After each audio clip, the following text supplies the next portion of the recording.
Oscar came to say hi. Boop, boop, boop, boop, boop. Hello. Today I'm going to talk about writing annotations. You'll have this as either part of creating a dialogue list or spotting list, and very rarely would you be asked to just create annotations to one of those lists without having originated the list yourself. Annotations are notes for translators which accompany a transcription of a movie or television show that help them just better understand the words and language so that when they do their translation it's as accurate as possible. So like if you've ever gone to a foreign country where English, in this case, is not the preferred language, and you have one of those translation dictionaries, you might have run into this situation where you open the dictionary and you look for your word and there are 3 or 4 different choices, and without context of what those different choices mean, you could pick the entirely wrong word and be misunderstood when you're trying to communicate in that other language. So that's where annotations come into play. Usually after a dialogue list is completed, you'll go through it and look for any words or phrases which could be mistranslated or which might appear not in a dictionary but as more just part of the general culture of the United States, slang words, informal usage of things. In the South, people saying y'all might not show up in a dictionary and might be something that needs a little explanation of what does that mean and how is it being used.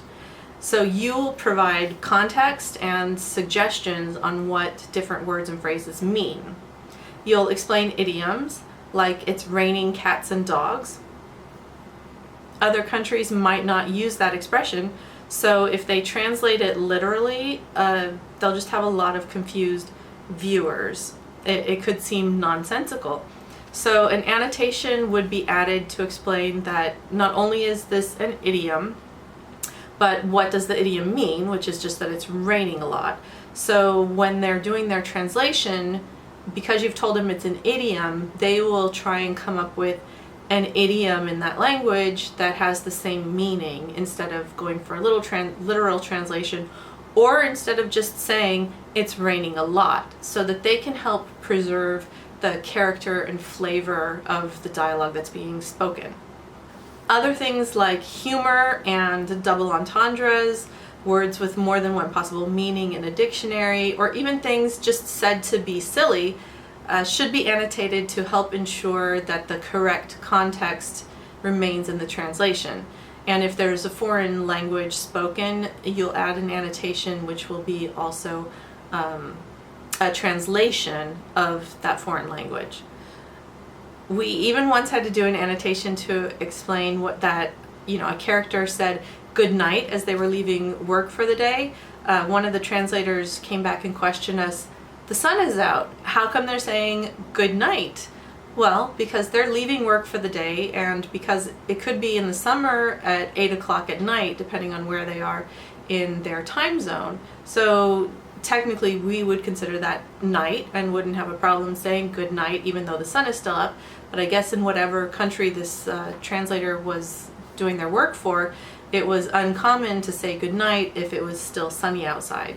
So, you need to really think about all of these different kinds of things that could come up for the translator. You might need to add information about relationships between two characters.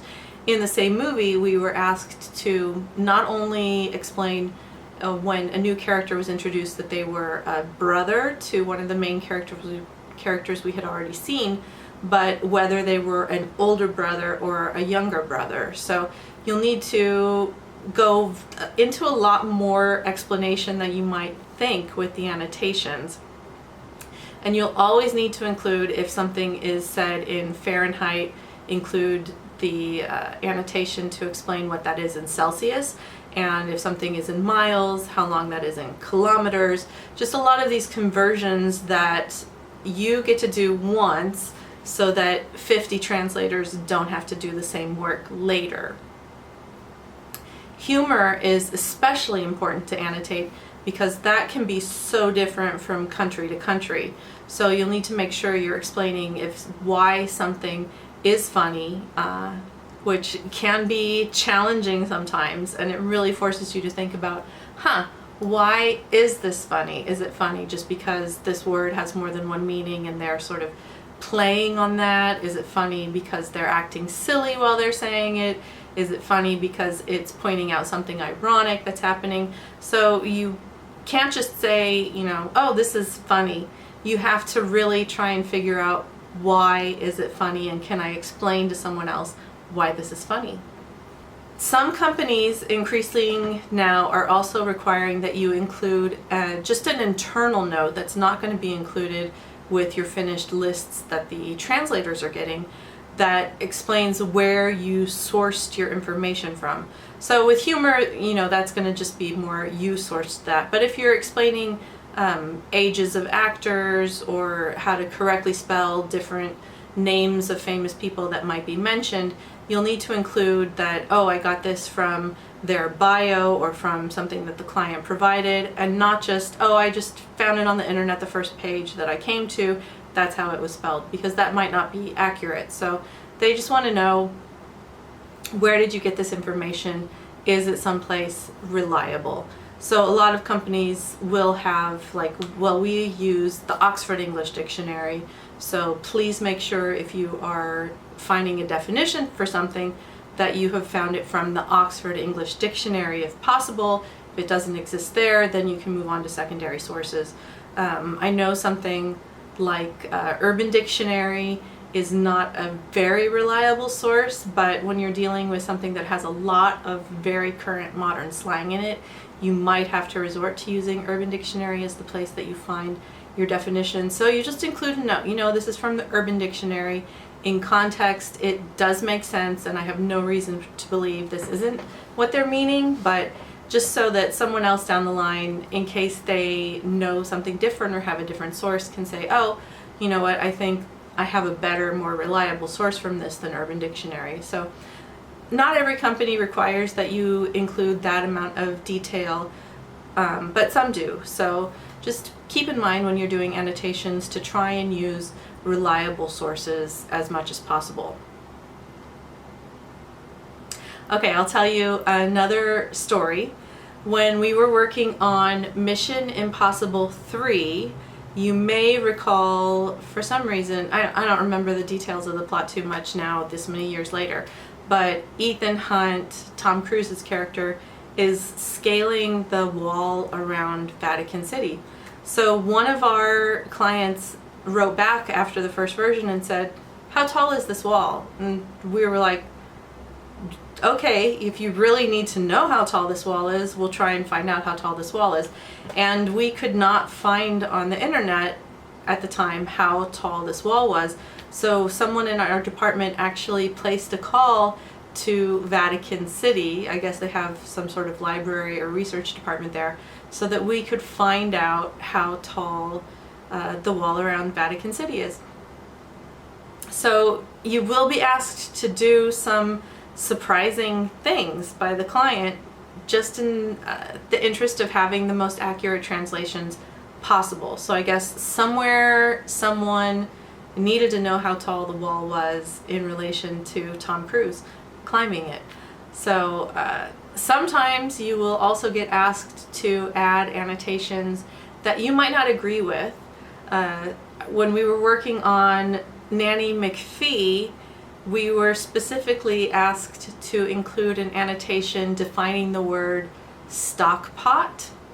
And I don't know why, but this really irritated me, which is why 16 years later I still am holding a grudge that stock pot was annotated in the Nanny McPhee dialogue list.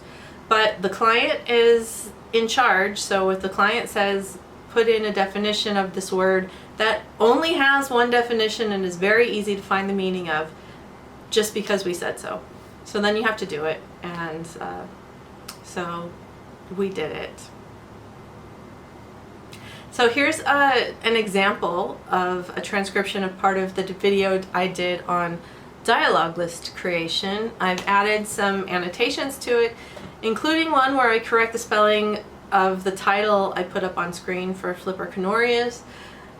Oops, I spelled it wrong. I didn't have spell check on this, and even if I did, the spell check wouldn't have flagged this word as being spelled wrong. So as a result, it is spelled wrong in my video where I'm talking about how important English and spelling and all these things are, which is just typical, you know.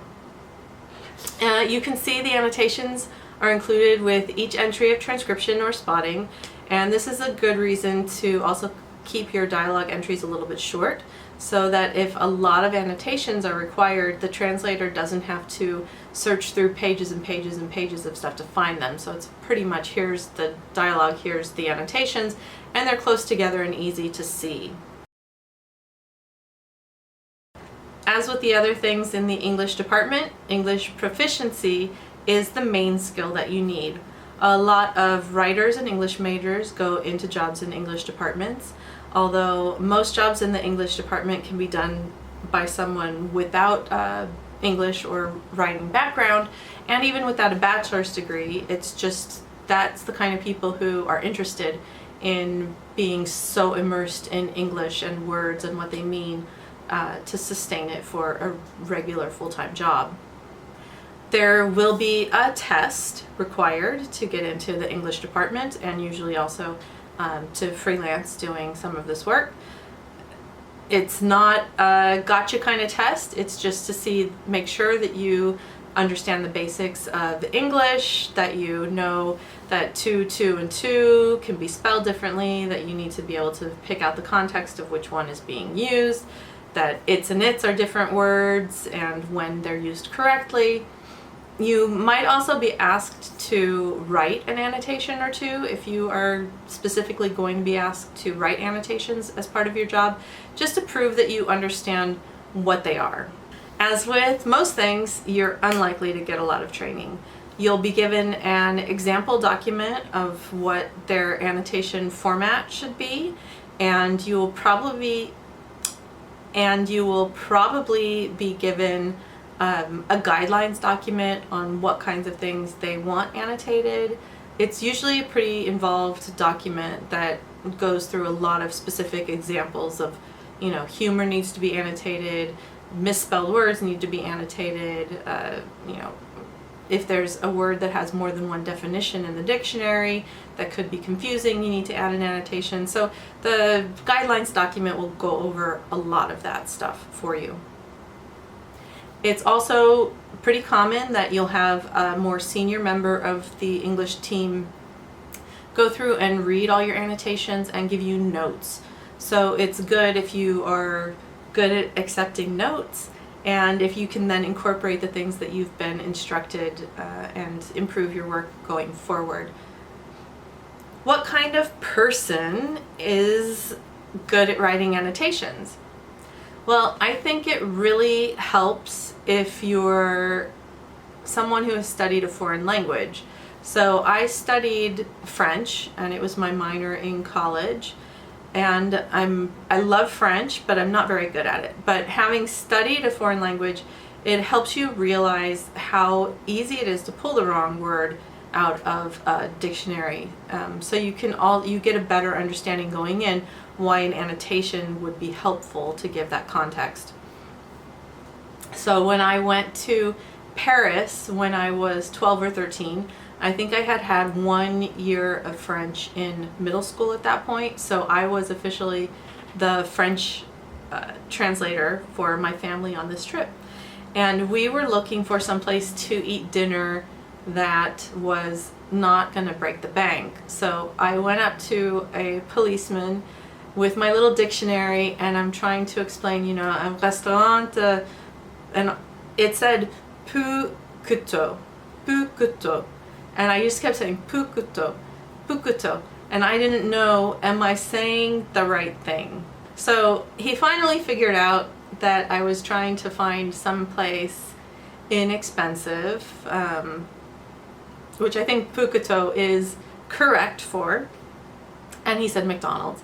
And it was a waste of time anyway then, because we didn't want McDonald's. We wanted someplace, you know, nice that we could sit down, sort of Olive Garden level, not too expensive, not like, oh, fancy, we're in Paris and gonna have champagne and caviar kind of time, but just someplace we could go get a pizza or a hamburger or something like that. That wasn't McDonald's. So anyway, he didn't help. We didn't have an expensive meal that night. I don't know what we did, but I will always remember just walking up to the police officer with my little dictionary and like, I really hope you understand what I'm saying. So Google helps with a lot of that nowadays, I'm sure, but at the time, it was a dictionary. So you also have to be interested in researching things and being able to, you know, research and read a lot of stuff and distill that down into a short annotation that gets the key information across so that someone understands what this means and doesn't have to read the 12 pages about it that you just read. So if you're not interested in researching all sorts of things, this might not be the best thing for you to go into. And if you are the kind of person who on your social media posts often has people say, what are you talking about? I don't understand, or just writing question mark, you know, this is probably not for you. You need to be someone who can really get your point across in clear, concise terms. So what are the downsides? You can't really start writing the annotations until the dialogue list is complete. So you'll need to be careful when scheduling that you keep in mind that just because a project comes in, say on a Friday, doesn't mean that you can start working on that Friday with the annotations. You will probably have to wait until Saturday to start working on it. And you'll often also, when the project comes in, everyone jumps on the dialogue list right away when you're working in a team. So you'll probably be working on the dialogue list on that Friday. And then after some dialogue lists are ready, then you can transition to working on annotations. Or you might just be doing a dialogue list and annotations independent of what everyone else on the team is doing. So, but just keep that in mind, that you can't start annotations until there's already something transcribed to work from. And tight deadlines can be a real drag when you are working on something that's research heavy, because you will probably, since you like research and you want to do annotations, you'll probably get a little bit distracted researching and learning new things and having that butt up against a deadline where you have to just, you know, find the information that you need and write it down and move on, instead of really getting to explore new topics and interesting things. Like everything in the English department, working nights, weekends, and holidays is more of a rule than an exception. And because of global production, you'll need to keep in mind that your deadlines could be based on workflows and times of day, business hours in other countries. So you might have a strange deadline time that you need to hit, and that's because that's when someone else in a different city, somewhere else in the world, is going to be getting to work and ready to take over from you. When you're working on a feature film, you're probably going to be writing more in-depth annotations than you would be working on a television show. A television show is much more likely to already have some kind of established dictionary of terms that the different linguists already know. So like McSteamy, you're not going to have to explain every time you work on a Grey's Anatomy dialogue list who McSteamy is or what that means, because it's been established for such a long time already in the show that every different translator who works on the show probably has worked on the show from the beginning and already has a standard term to drop in there. So they don't need an annotation to help explain something that they've already translated a bunch of episodes ago. So television shows in general tend to not require as many annotations as features do. And features, depending on the client and the budget and the deadline, can have, you know, just minimal annotations, just explaining the most likely to be misunderstood things, to having very involved annotations. So it just depends on the client and the budget and the deadline. So you never know if you're going to need to do what they would call heavy annotations or light annotations. So be prepared, it could go either way, but television definitely falls more into the light annotations end of the category, and films usually fall into the heavy end of annotations. So if you can get a job working for a company in their English department, the pay is going to be okay. You are going to be working a lot of overtime and weekends, so if you're hourly, then you shouldn't have a lot of financial complaints. You're not going to be getting rich, but you should be able to pay your bills based on what it pays to work in an English department. If you are freelancing, it is really unlikely that you will be able to get work as a freelancer just writing annotations. It's more something that you would need to be able to offer in addition to your transcription skills. So it's just adding more value and improving the amount of dialogue list or spotting list work that you could get, because you can also add annotations to that script. If there is enough time, then writing annotations can be really interesting and a lot of fun, and it's a great way to learn about all the different sort of topics that movies might cover, and to engage your brain in a little bit of a different way to try and understand, you know, how would someone who doesn't speak English as their first language engage with this word or topic or phrase or idiom, and just, you know, approaching things from a different point of view, which I think is good to do every once in a while. So that's it. That's all I have to say about annotations.